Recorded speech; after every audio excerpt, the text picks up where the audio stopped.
It's a mega He-Man and the Masters of the Universe Day. We're going to do the art book last, but let's do the figures first. But first, a moment to thank all the warehouse workers at Amazon. These are all the people that have put together our boxes and our things. Do not take these people for granted. Please do not. Look at that. Look at that sad face box right there. She's a little sad, but she'll be happy soon. Okay, luckily, today it did not rain.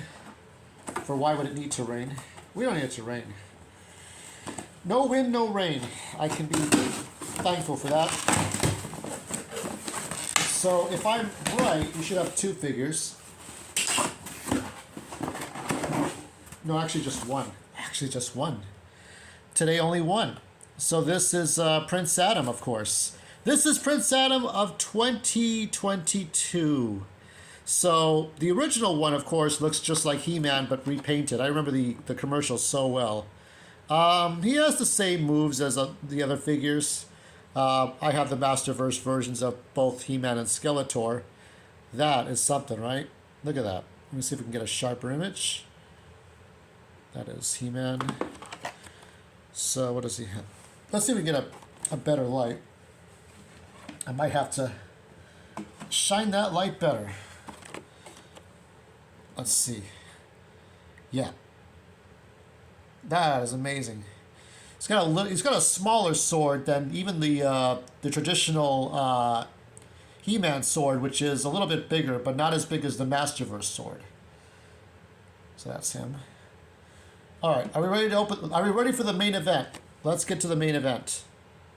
I like that. I like that millennial look he has. Hello, look at me. I'm spoiled and I live in the Hamptons.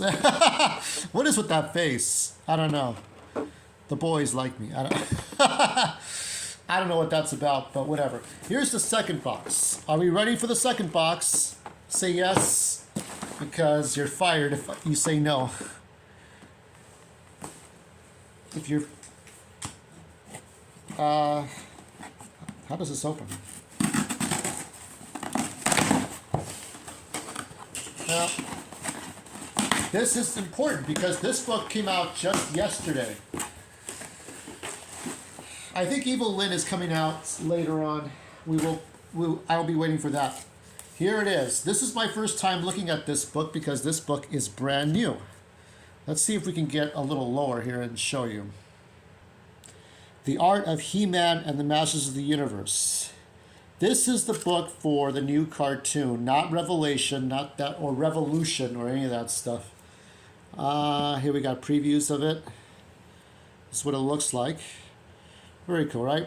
With Eternia, so here's the writing at the bottom. I'll read this to you. Witness Eternia as you've never seen it before, featuring behind-the-scenes look at all of He-Man's allies, evil minions of Skeletor, and the strange alien landscapes, creatures, technology of Eternia. Dive into the creation process, all aspects of the show. Never before seen material. Featuring commentary from the creators of the show. It turns out the back was a cover. I don't know why. I guess we're going to see. We're going to show you the inside right now. Let's see how we're going to do this. Let's do our best here. This is the interior. That is an interior. So this is like, what, Sunset over Eternia? All right. Let's, here this is, all right. So let's get to the introduction if we can. Here's He-Man, and I think that's Battle Cat. I think that's Ram Man? I am not sure. Oh no, that might be the Sorceress over there. Now, this is the introduction, the foreword from the show's creators, the showrunners. I'll read you a paragraph from each page, I think. This is from this part. Which brings us to this book. In your hands, you'll find that designs and everything we went through to get there, from the earliest development art drafted well before the first meeting at Netflix to the crazy left turns we never took any further. Guiding this tour is wordsmith Stuart Bam, our series production coordinator, who had a front row seat at the circus. Jeff and I will pop in here and there to provide extra color commentary. We had as much fun making this book as we did in our daily design meetings, which I hope comes through. To set the mood as you flip the pages, press play on Michael Kramer's incredible score. I have the power, da, da, da. Yeah, I love that. It's great. It's good music. With the joy of Yuri Lowenthal's He-Man and cackle with delight at like Ben Diskin's Skeletor. In other words, join the fun. So let me see. Let's see the other paragraph, the other page here. So let's look at the heroes and the villains. Okay, let's get this.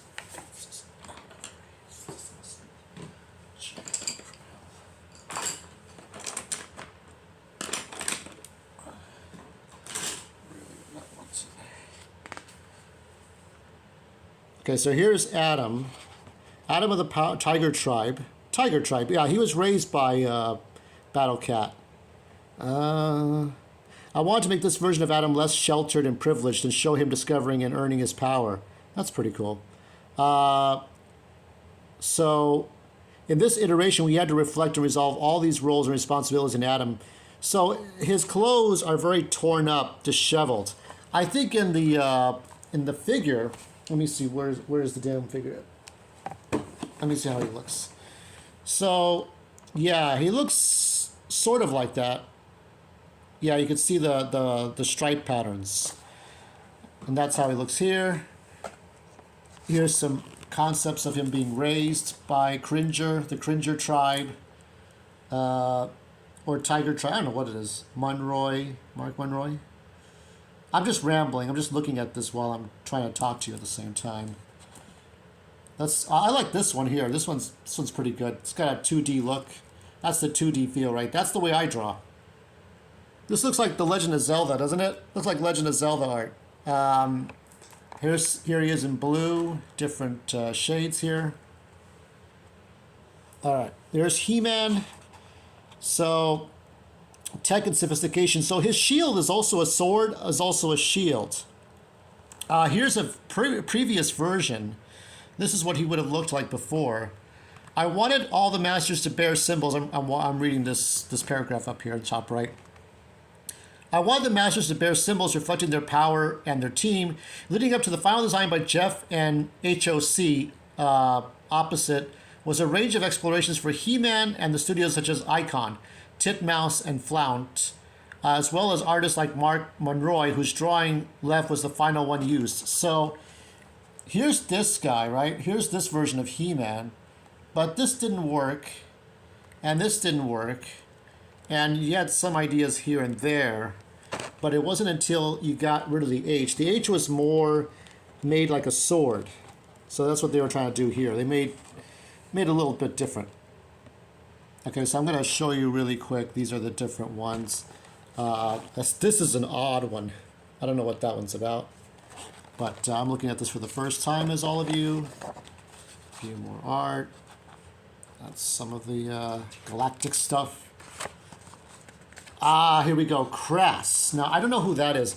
I'm guessing since there's no Teela in this show. An orphan taken by the Tiger Tribe as a child, Crass embraces her new life. With her striped tattoos, her helmet, and Zabetta jewel was given to her by her late father. And her headstrong personality. I guess she's the equivalent of Teela. I don't know. I don't know. And here's some previous versions of her. That's kind of cool. All right, let's fast forward here. Ram Man. This is not Ram Man. The power of Grayskull gives Crass the thing she needs the least. Oh, so Crass is Ram Man. I'm sorry, I didn't watch the cartoon like everyone else. Sorry. So she becomes Ram Man. Okay. So to pitch this, I wanted the character to be more compact and modern. I wanted to play up the helm and not just a blunt weapon. Jeff and HOC iterated concepts. Okay. So let's take a look at what they had before.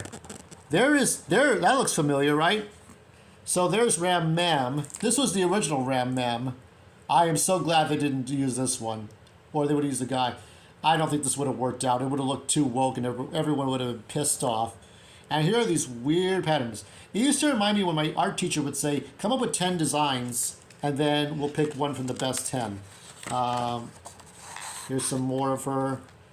But of course they went with this design more to reflect a feminine Ram Man, but obviously having the... this is like a wolf design here. That's interesting. stuff. Purple background distortion. I think that's her power, right? There's Cringer. So he's no coward.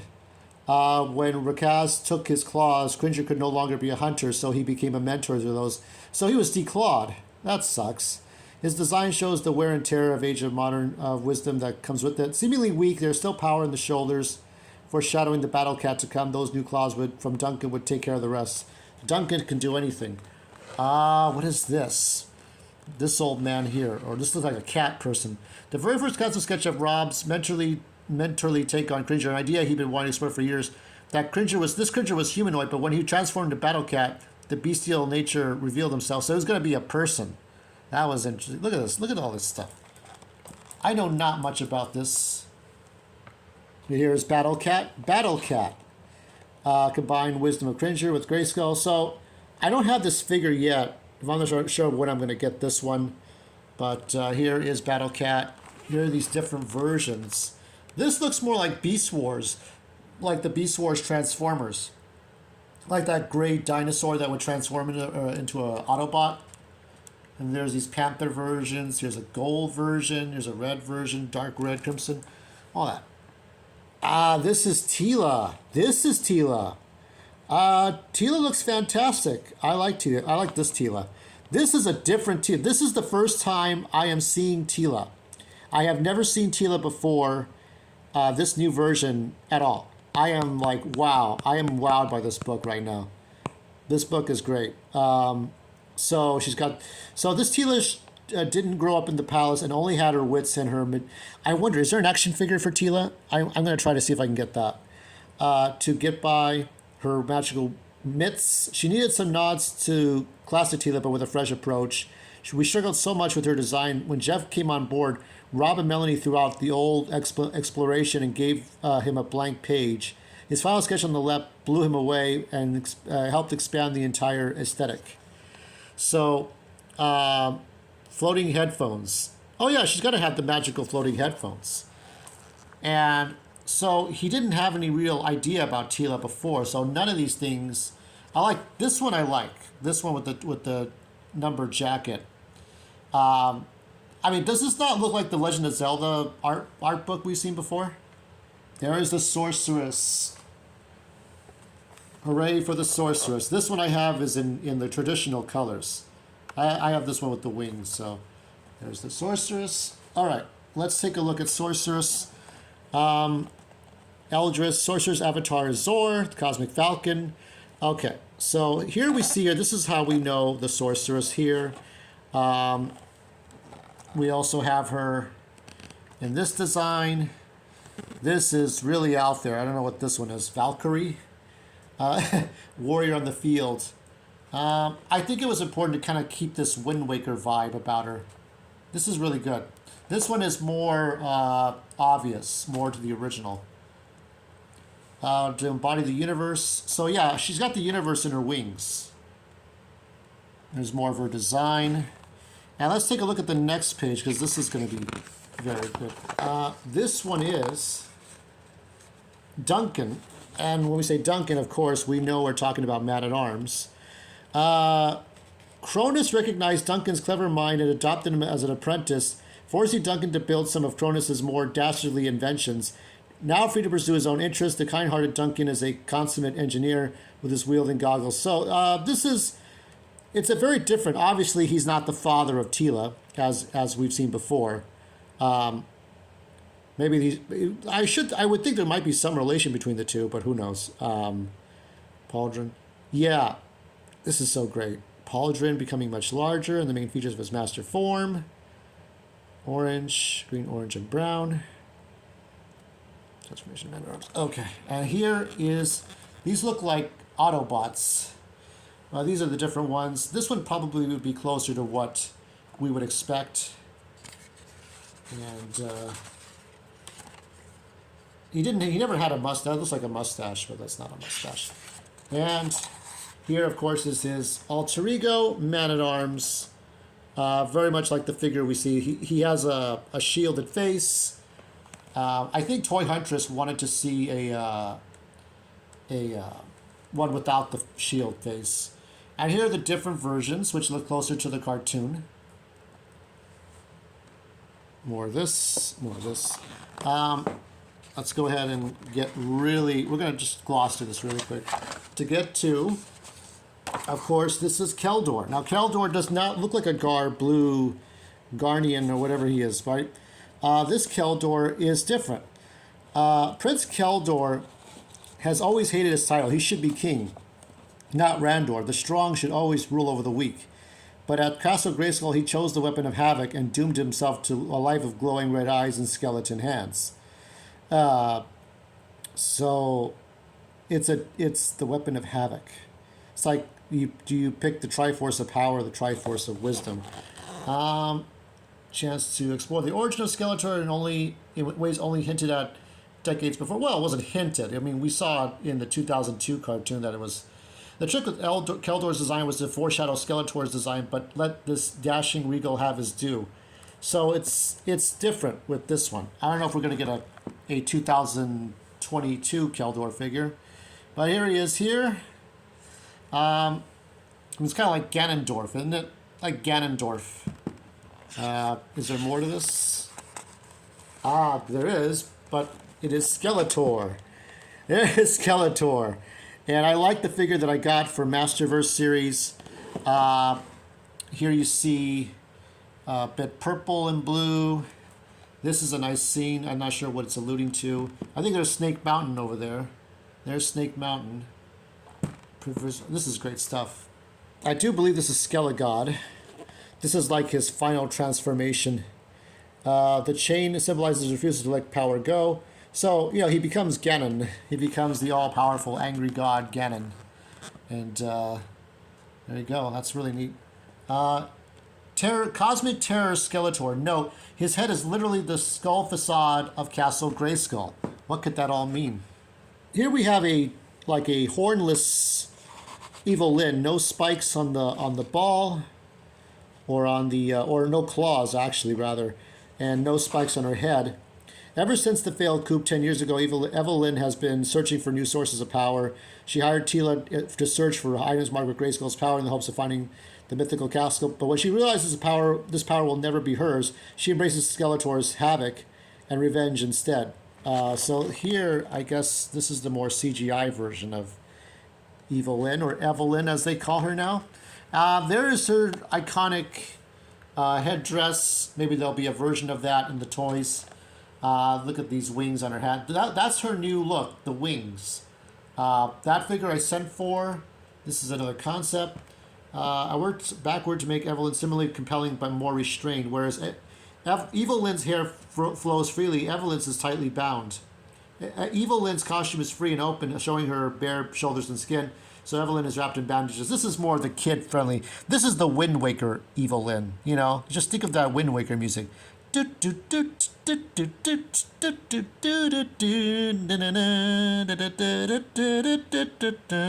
right, this is her alter ego. Master and Dark Master have a yin-yang, also bears a window to the universe, but in her case, via the wings of a bat rather than a falcon. But she still has this bat design, so she's meant to be the goddess of Horikoth. Bat motif. This is fantastic. These are the stories. This is her other designs.